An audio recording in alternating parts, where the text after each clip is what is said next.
이번 시간에는 우리 테스트 기법에 따른 애플리케이션 테스트에 대해서 같이 한번 살펴보도록 하겠습니다.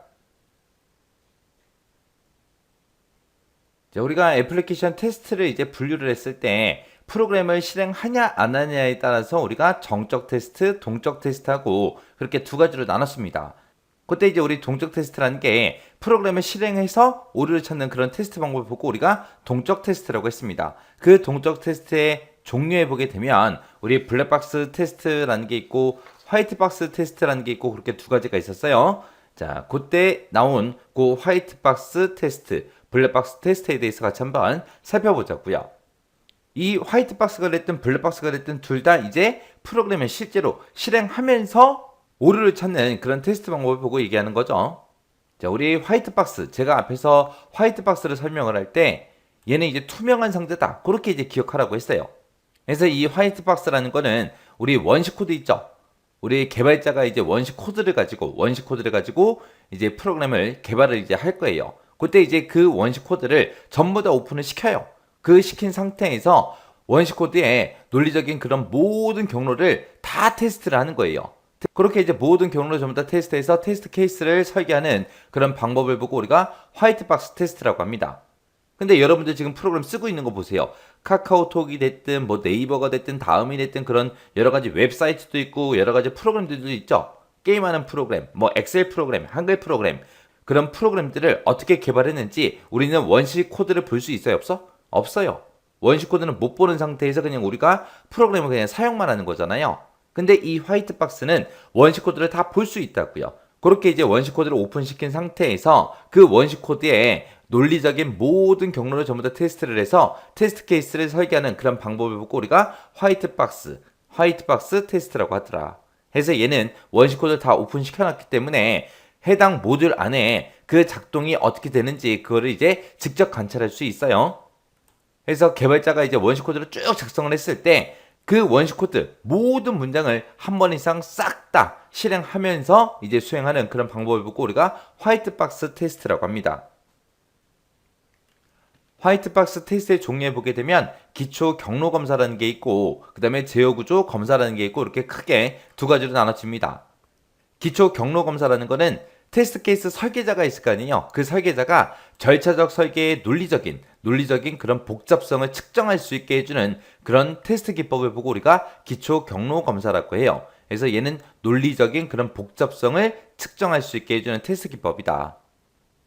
그 다음에 이제 제어 구조라는 거는 우리 프로그램을 만들다 보면 이제 조건을 집어넣고도 yes일 때 일로 가라, no일 때 일로 가라 그렇게 이제 만들 수 있겠죠. 그리고 루프다 그러면 루프는 이제 반복되는 구간도 있을 거고요. 그런 프로그램들 안에서 이제 실제 데이터가 어떻게 흘러가는지 그걸 검사하는 게 있고 이렇게 세 가지가 있어요.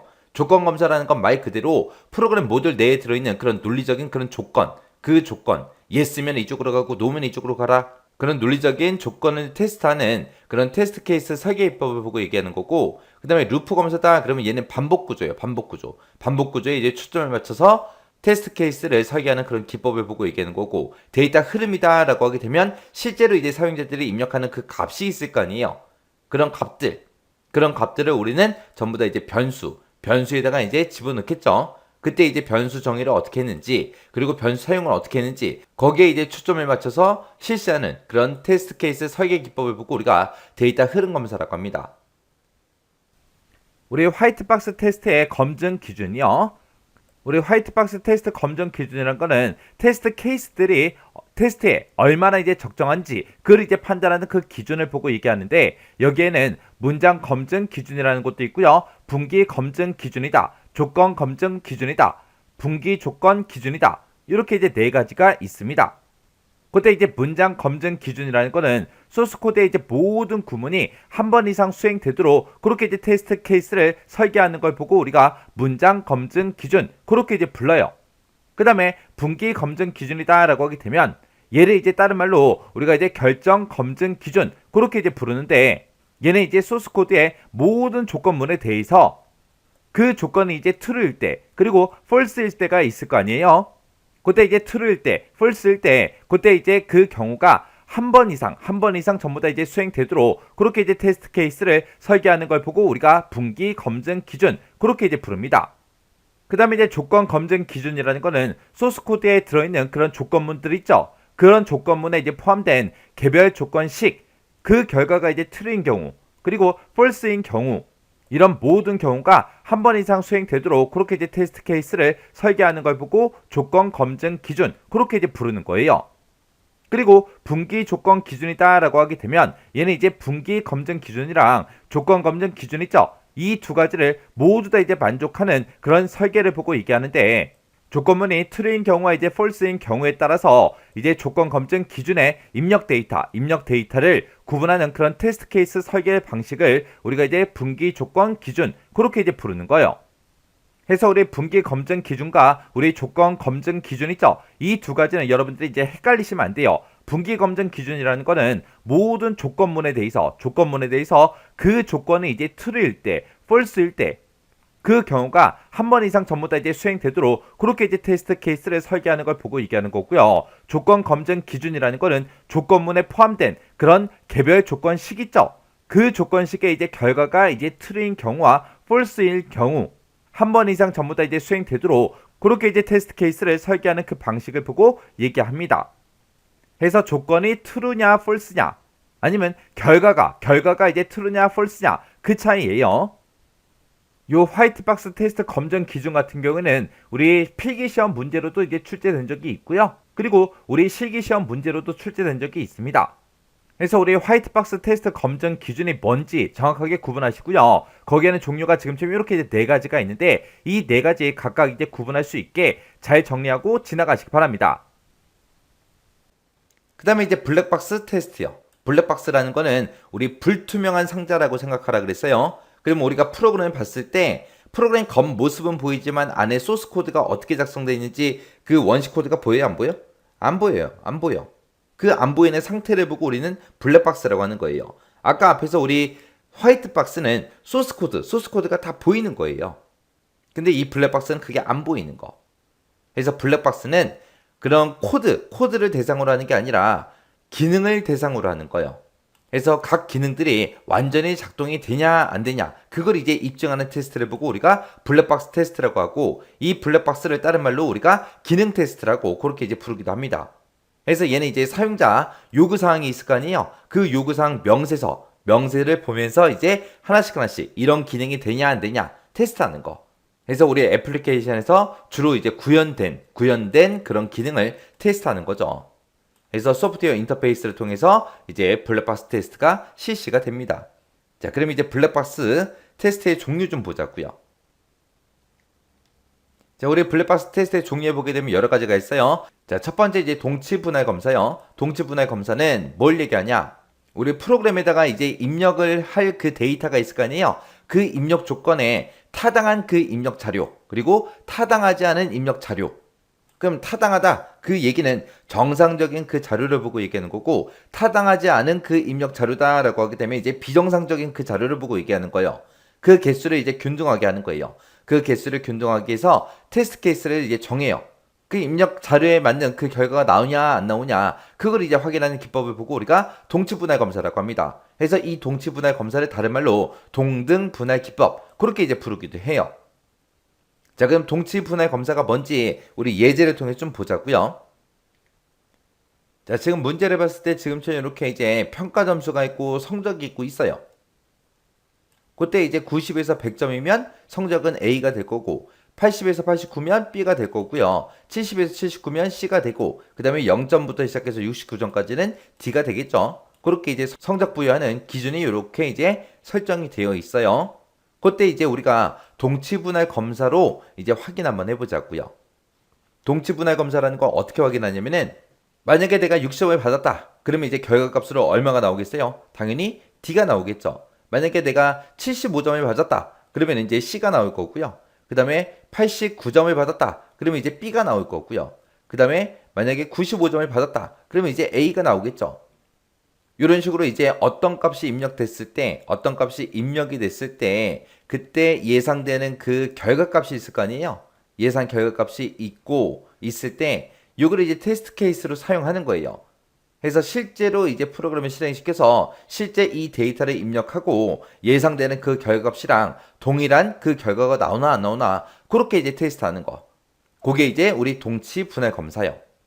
그래서 지금처럼 이렇게 하는 거예요. 동치 분할 검사라는 거는 지금처럼 입력값 60점도 입력해보고 75점도 입력해보고 82점도 입력해보고 그 다음에 96점도 입력해보겠다. 그때 이런 값들을 입력했을 때 예상되는 결과값은 이거다. 그리고 이제 이 값을 실제 애플리케이션에다가 이제 이 입력값을 이제 입력을 해보는 거예요. 입력을 하면서 실제 데이터가 어떻게 나오는지, 내가 예상한 그 결과가 동일한지 다른지, 그걸 이제 검사해서 우리가 테스트하는 거. 이런 걸 보고 우리가 동치 분할 검사라고 합니다. 그 다음에 이제 경계값 분석이요. 경계값 분석도 우리 예제를 통해서 먼저 보고 이 내용 좀 보자고요. 자, 예제를 보니까 지금처럼 이렇게 평가 점수가 있고 거기에 따른 성적이 이렇게 있어요. 그때 이제 경계값이라는 거는 A하고 B하고 그 다음에 C하고 D가 있을 때 우리 100부터 시작해서 90까지가 A죠. 그 다음에 우리 89점부터 시작해서 80점까지가 B고요. 그 다음에 C는 79점부터 시작해서 70점까지가 C. 그 다음에 69점부터 시작해서 빵점까지가 D예요. 경계값이라는 거는 요 사이값 얘기하는 거예요. 요 사이값, 요 사이값, 요 사이값이요. 실제로 이제 입력을 할 때 요 100점도 한번 입력해 보고요. 그 다음에 90점도 입력 한번 해보고 89점도 입력 한번 해보고 80점도 입력해보고 79도 입력해보고 70도 입력해보고 69도 입력해보고 빵점도 한번 입력해보고요. 그리고 점수를 입력하다가 이제 내가 만약에 뭐 69점을 입력해야 되는데 뭐 마이너스 69하고 그렇게 오타가 났어요. 오타가 났을 때 결과가 어떻게 되는지. 그리고 100점까지만 있는데 만약에 데이터를 입력하다가 만약에 80점 입력하다가 잘못 눌러서 800점이 입력될 수도 있잖아요. 그때 이제 결과값이 어떻게 나오는지. 그렇게 이제 경계값을 가지고 우리가 테스트하는 그 기법을 보고 우리가 경계값 분석이라고 해요. 그래서 경계값 분석은 지금처럼 이렇게 해요. 그래서 빵점도 입력해보고 69점, 70점, 79점, 80점, 89점, 90점, 100점 이렇게도 입력해보고 100점보다 큰 점수도 입력 한번 해보고요. 0점보다 작은 것도 입력해보고 이렇게 이제 입력해보는 거예요. 그때 이제 내가 예상하고 있는 그 결값이 있을 거고 그때 이제 실제 프로그램에다가 이 입력값을 입력을 했을 때 그때 이제 실제 결값도 있을 거 아니에요. 그때 내가 예상한 거랑 실제 결값이 똑같은지 다른지 그걸 이제 비교해서 우리가 테스트하는 방법이요. 요게 이제 경계값 분석이요. 그래서 우리 입력 조건이 있을 때 보통 이제 중간값보다는 경계값에서 주로 오류가 많이 발생해요. 그래서 그 점을 이용해서 우리가 입력값을 경계값을 가지고 우리가 테스트 케이스로 선정하는 그런 검사 기법을 보고 우리가 경계값 분석이라고 합니다. 그 다음에 이제 원인 효과 그래프 검사라는 게 있어요. 얘는 이제 입력 데이터 간에 그 관계가 있을 거 아니에요. 그 관계 그리고 출력에 영향을 미치는 그 상황 그런 것들을 이제 체계적으로 전부 다 분석을 해요. 분석한 다음에 효용성이 높은 그런 테스트 케이스를 선정하는 그런 검사 기법을 보고 우리가 원인 효과 그래프 검사라고 그렇게 이제 부릅니다. 그 다음에 이제 오류 예측 검사라는 게 있는데 오류 예측이요. 예측하는 거예요. 얘는 이제 과거의 경험이 됐든 아니면 확인자의 감각으로 테스트하는 그런 기법을 보고 우리가 오류 예측 검사라고 합니다. 그 다음에 이제 비교 검사라고 있는데 이 비교 검사라는 거는 여러 버전의 프로그램이 있을 거 아니에요. 여러 버전의 그 프로그램에다가 동일한 테스트 자료를 전부 다 입력을 해요. 입력을 해서 그때 이제 동일한 결과가 출력이 되는지 안 되는지 그걸 이제 테스트하는 기법 그걸 보고 우리가 비교 검사라고 합니다. 그래서 우리 블랙박스 테스트의 종류에는 이렇게 5가지가 있어요. 이 5가지는 꼭 기억하셔야 돼요. 그리고 화이트박스가 뭔지 블랙박스가 뭔지 정확하게 구분할 수 있어야 돼요. 차이점 정확하게 기억하셔야 돼요. 블랙박스는 이제 기능을 테스트하는 거고 그 다음에 화이트박스는 논리적인 걸 가지고 우리가 테스트하더라. 그래서 화이트박스하고 블랙박스는 시험 문제 엄청나게 자주 나옵니다. 자주 나오니까 이 내용 꼭 기억하고 지나가시기 바랍니다.